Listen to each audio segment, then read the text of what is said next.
It is time for This Week in the Lakeville Journal, and I know we have Cynthia on the line, and hopefully we have Janet there too. Good morning. Good morning. Good morning. All right, we're all here and all accounted for. Yeah. All right, on the front page of the Lakeville Journal this week, Bob Laux. You've got great pictures of the VFW Honor Guard and also out of Falls Village as well. Memorial Day 2021. My honor, as I have done in recent years, to travel with the Honor Guard from Couch Pipe of VFW in North Canaan as we went on the rounds of, they went on, I think, 21 stops in North Canaan and Falls Village, lots of little cemeteries scattered around, and really very moving. And, you know, at every single stop, there's the invocation that is read, there's taps that is played, there's the three-gun salute, and they never flag or rush. They're just, at every stop, they give it so much care and respect. They do the same. They do the same thing out of the militant VFW as well. They go to all the cemeteries, and they start at 6:00 in the morning. And I'm pretty sure they do that at the Couch Pipe post as well. It starts. We went out. Yeah, it starts early in the morning, and they go out and they do that. But it's nice to see, you know, the big turnout that was in Sharon, and they had to change the parade to 1:00 in the afternoon. It was just nice to see the people getting out again. Yeah, and, you know, going to the stops at the Honor Guard from Couch Pipe and makes visit gear at the rehabilitation and at Care Village. And at all the other stops, you know, it was just us in the cemetery pretty much, except at the Haskin Cemetery, which for some reason in Falls Village attracts a big crowd. But it's meaningful to people. They really come out and they really appreciate it, and it means something to them. So you definitely feel like it's worth the effort that they've made. All right, now, interesting story, because I did an interview with Caleb, one of the students at the center of this film that was made at Salisbury School, and your story, the history of the Caesars, a notable black family in Sharon. But what's great about this story, and what's great about what the students at Salisbury School did, is open up a whole background of something that probably most people in our area don't even realize. And I just think this is one of those instances where out of the mouths of babes, even though they're not babes, they're adults, it really... Young men at Salisbury School. But, you know, now that we have all these new people moving to the area, one question they often ask is, you know, gosh, there's not really a lot of diversity here. And in fact, there is quite a bit of diversity, but it's so diverse that there's a lot of different, you know, a little bit of everything. But there has been a long history of black families in the northwest corner, but there's not a lot of them. And, of course, it's been very difficult for those families, you know, to be sort of part of the community, but also, you know, slightly other. And a very interesting project that's been going on at Salisbury School, not just with this, but with other projects led by Peter McCarran, and this one's led by Rona McCrisky, where the students kind of dug into the history of the northwest corner and really looked at the history of black families here. And they looked at the history of the Caesar family from Sharon, and Catherine Overton, who was a descendant of the family, is a genealogist, so they had a great resource in her. One of the students had proposed a film on her and was slightly surprised, as Patrick Sullivan reports, when they said, yes, go ahead and make that movie. So he did, and it was screened, and pretty great. You know, it's just so interesting. When I spoke with Roden, he said something which was said to me by Andrew Casale in high school, and also Vice Principal Mr. Alto. I still call him Mr. Alto. But what they said was, the perfect job for a teacher is to present something to a class and then get out of the way and let students learn. And that's exactly what this is, a case history of it. And when I finished the interview at the beginning of the week, I went and I watched the movie, and I learned something. I'm older than dirt around here, and I learned something that I never knew about. So it's a great story. So people should make sure they read the story, and then after they read the story, go find the movie. It's very easy to find. Another story on the front page by Lila Hawkins, something that we'll be talking about to the day we die, creating a path towards more housing. Oh, my gosh, is that true or not? So important around here. And Cornwall really is so progressive in so many ways, and I'd say that affordable housing is another way in which they're really leading the pack, and thoughtfully gathering and discussing in a nice, peaceful way, and you're not seeing the kind of the acrimonious disagreement that you're seeing, sadly, in Salisbury and Falls Village right now. So Cornwall has that beautiful Bonnie Brook senior housing so intelligently placed right in the middle of town. People can walk. Cornwall's not a great walking town, but you can walk to the Cornwall store next door. You can walk to what used to be the fishing store that's up for sale now. But there's a lot of things you can get to from that spot, and a really beautifully built building. So we'll look forward to seeing what they do in terms of affordable housing throughout town. All right, and a story that surprises me. I'm a big supporter of railroads, and I think railroads need expansion. While there's tracks, they should bring them back. But darn it, Lila Hawken in Cornwall, the spraying continues and still killing trees. I don't know how this happens year after year when basically the railroad has to understand that these people, it's not a hard thing for them to comply with. It must be harder than we think, because it's not only been something that the town has requested year after year, but they've also gone to the state legislature, and that was one of Brian Oler's first things that he did when he was in office, was to go with Libby Mitchell, who is such a powerhouse in Cornwall in such a quiet way, and just said, you're killing trees all along the railroad tracks. It's the spraying. It's definitively the spraying. There's no question that it's something else. And there's actually legislation put in place where they have to check it, and they're not allowed to do it, and they're not allowed to be killing the trees, and yet every year it continues. So it's super aggravating for the town of Cornwall. And, of course, it leaves them with all these dead trees on the side of the railroad track, which is unsightly but also dangerous. If those trees fall on the track, that's going to be a big problem. So we'll hope that this gets resolved. Yep. Nice picture of the Housatonic Ag Ed open house. Yeah, Spencer Marco with Holly Liebrock. And really a return to life. One of the things that I look forward to every year is the Ag Ed open house. It's really an amazing opportunity to see what the students are doing at the high school. It's you often have kids walking their ponies around in the green. You have rabbits. You have milkshakes, all sorts of interesting things going on. Didn't look like maybe that was going to happen this year, but there we are. We're back in school, and a nice open house. Two local stories which are important and people should make sure they read, whether it's out of the paper or whether they're online. And that is, I like what they did in Sharon when the speeding cars topic came up for the road that goes by the school. Basically, Brent Colley and the Board of Selectmen said, well, this isn't just a problem there. It's a town-wide problem, and we should probably get people in the town together for a meeting and see a way we can address this, because it's not just a problem on one road. It's a problem on all roads, and I think it's a problem in almost all the towns. I think it must be a problem all over America. It's a classic problem, too, of how do you legislate something that seems so logical. It's like when there was the blight issue in Sharon Valley. Obviously, there was a blight problem there. There were a couple of properties that were really in bad shape. People on the road were upset about it. And the only way to legislate it was to create a law that would have been really onerous to follow up and put in punishment. Sorry, I'm losing my words this morning. But so that's been an ongoing conversation. But in terms of speeding in all the different towns, it's not only tricky because people are often just zipping through on their way to someplace who don't live there, but often people who live on these roads and who are very bothered by other people speeding, when they actually do the speed alert, it turns out that it's often the people who are most upset about speeding who are speeding. So the road that runs by Sharon Center School is sort of a rural minor collector in the sense that people often use it as a shortcut between Main Street in town and Route 4. And you have the school there, so there's a lot of potential danger there, but do they want to have speed bumps on that road, or do they want to have speed monitoring systems? Do they want to have the police out there? It's a tricky question, and as Brent Colley said, there are a lot of roads in Sharon and in all the towns where this is an issue. All we can do is say to people, please slow down. Yep. Now there's going to be an assistant principal at Salisbury Central School. This is very unusual, especially at our schools, which are fairly small. I'm not really sure whether this will continue or whether it will become a trend. And anybody who knows Lieutenant knows that there's always been a lot of conversation about the assistant superintendent for Region 1, and is there really a need for an assistant for these small schools? Stephanie Major at Salisbury Central feels that it is essential. The board agreed with her, and they will be hiring an assistant principal. All right, you've got a nice little sports story on the wet weather, but the Trans Am weekend went on. Right, and I don't know why we let it slip through on the headline that says Trans Ams. We know it's Trans Am. But we'll have a fuller report on what the opening weekend was like at Lime Rock Park.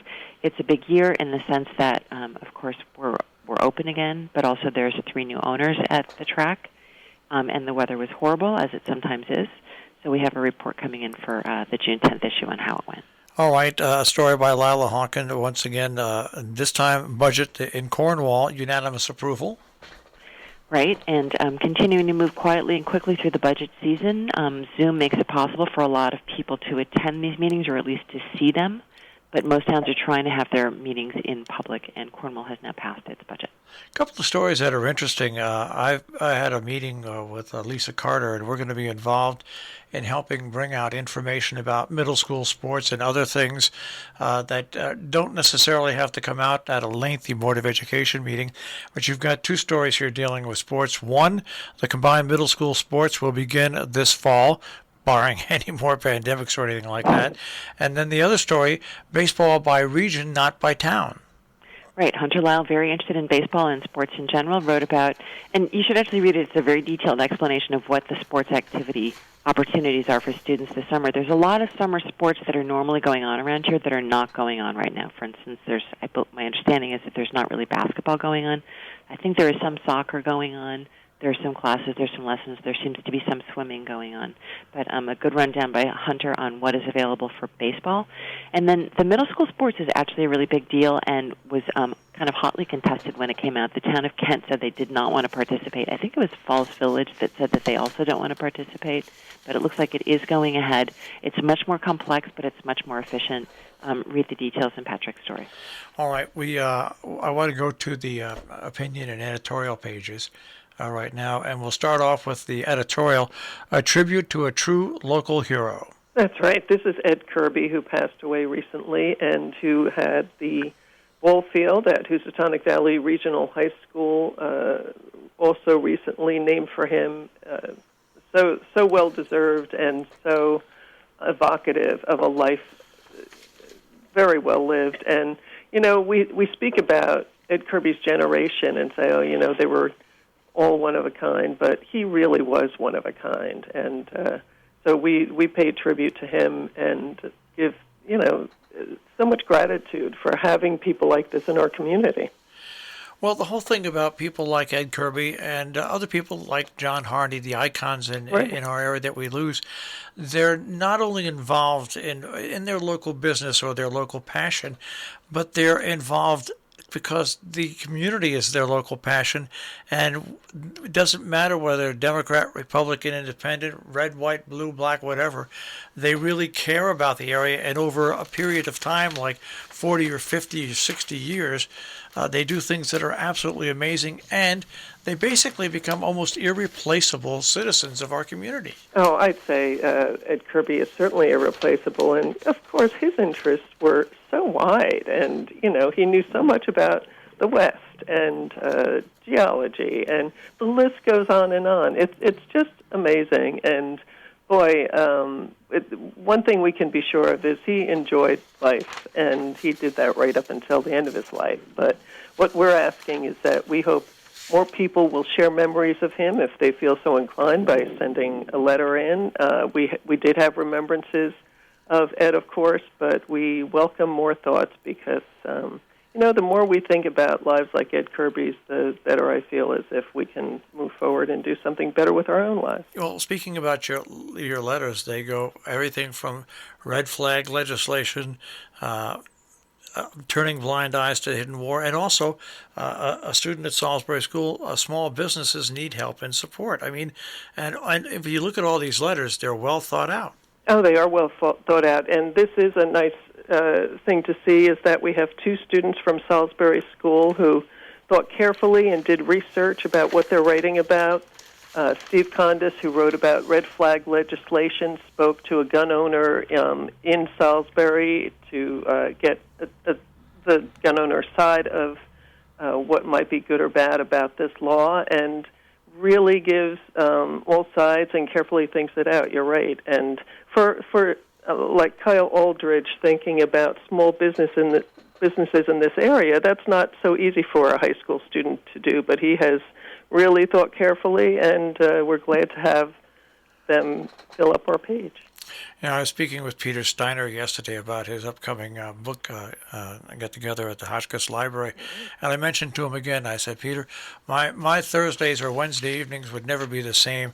One of the first things I turn to is your comic, and the next thing is the looking back feature. But I just think he is an absolute gem and has become just such an integral part of your editorial pages. I couldn't agree more. There are some people who have the opposite approach. They might look at him first, but it really grates on their nerves, and so that's what a political cartoonist does, though, and he really is a master. So I feel so fortunate to have him doing this for us, just out of the goodness of his heart and having some fun with it. And so we really appreciate what he does and feel so glad that we have built up a bank of cartoons that he has done every single week. It's incredible. Yeah, they're there. They're designed to make you think, whether you agree with them or not. That's right. Then you also have the articles on the University of Connecticut. Out of nowhere, I see this article on beat poets. Yes. Well, they did exist, and Lonnie Carter remembers them, and so he tells us quite a bit about them, and it's fascinating. We need a little break every now and again from the political side, and we're glad that Lonnie does that for us. Don't miss Dick Ollis's, though, if you like to think about where your tax dollars go in Connecticut, because the headline says it all. University of Connecticut makes the same money mistake twice, and it's quite a bit of money, and really the kind of mistake that if a regular business did it, not a university, they would have a price to pay for it. All right, now, Cynthia, in your compass, we start off with Art Patrick Sullivan visiting galleries, chatting with an artist on a Sunday afternoon. The joy of a serendipitous visit to an art gallery, something that we lost last year and appreciate even more. Furnace Art on Paper in Falls Village, charming little gallery, and what used to be the town hall. A lot of theater venues are not certain what the summer is going to bring in terms of COVID-19. There are still some infections in our area right now. So because they have to plan ahead, many of them are continuing with COVID precautions. So Aston Magna will remain virtual this summer. If anybody hasn't checked that program out yet, this might be a good year to do it. It's their mission is to recreate period music, to educate the public about the history of that time, the instruments of that time, and to use historic instruments. We've got, coming up this weekend, a very interesting talk by Jane Fleischman, who's hilarious, talking about it's Pride Month, of course, talking about LGBTQ elders on sex activism and aging, her new book, The Stonewall Generation. But generally, she is a sex educator who specializes in sex after midlife. So she should be very interesting. That's going to be in the tent outside the Falls Village Library. This is Connecticut Trails Weekend. There's not a ton of hikes going on, but there's a couple. There's the Sharon Land Trust actually is introducing 2 new trails and dedicating the new Goodbody Preserve. We have jazz coming up at Hudson Hall, which is so beautiful. That's again this weekend, the Marcus Strickland Quartet, June 5th and 6th. If you're seeing a lot of signs saying tag sale, and you're new to the area and don't know what is a tag sale, we explain it, and we have a new puzzle, beautiful watercolor by Tom Goldenberg. We hope that people will buy it. It supports the paper, but also Tom is a wonderful person and generously donated this artwork to us, and we'd love to sell some. He does not get any portion of the proceeds. He's given all the proceeds to us. The remaining funds go to the puzzle company. A couple of comments on your story about tag sales. People throughout the region have been waiting over a year to reopen their tag sales and clear out some of the stuff they want to get rid of and make a little bit of money. I've spoken to probably 5 or 10 different people that really count on this every summer to clean out what's accumulated in their house and also make a little money to get by. So that's an interesting story. And the Connecticut Trails, you mentioned the Sharon Land Trust. They've come up with signs now, and I think they're doing a great job. And you can comment on this, Cynthia, on the fact that I think people think land trusts take away land from communities to protect it. They don't do that. They have land trusts do nature trails. They conserve. They make sure. They do so much more than bird walks. Yeah. They do educational and history walks. We actually have an entire issue that we dedicated to the land trust. It was this year's Towns and Villages. It's still out and about. You can find it at lots of shops and public spaces in town, and it really does explain the importance of conservation and how we all benefit from it, and the many opportunities that are available. As you said, there's bird walks, there's history walks, there's nature walks. Often walks and activities are offered as part of Trails Weekend, but just keep an eye out on websites for the land trust in your town, and there will definitely be activities through the summer. All right. Well, the Lakeville Journal is available, of course, in print. You can pick it up at various locations throughout our area. You can get it mailed to your house, or you can get it online. And if I hear one more time when I post a story that just has a few from the Lakeville Journal, that just has a few of the headlines and a few words, and I put the link to it, people don't want to pay. Folks, if you want to have local news, you just can't keep thinking you can get it for free. Right, and it's really not very expensive, is it? No, it's not. And there's a lot in it each week that you will find nowhere else. I'd love to bring up that we don't want people to miss our special Memorial Day page this week, because we had people in every one of the 6 Region 1 towns: Salisbury, Sharon, Falls Village, Cornwall, North Canaan, and Kent. Beautiful photos of veterans and the ceremonies that took place. So don't miss that. And don't miss the story on Bob Laux and the incident of 1966. We didn't talk about it in depth, but boy, it's fascinating.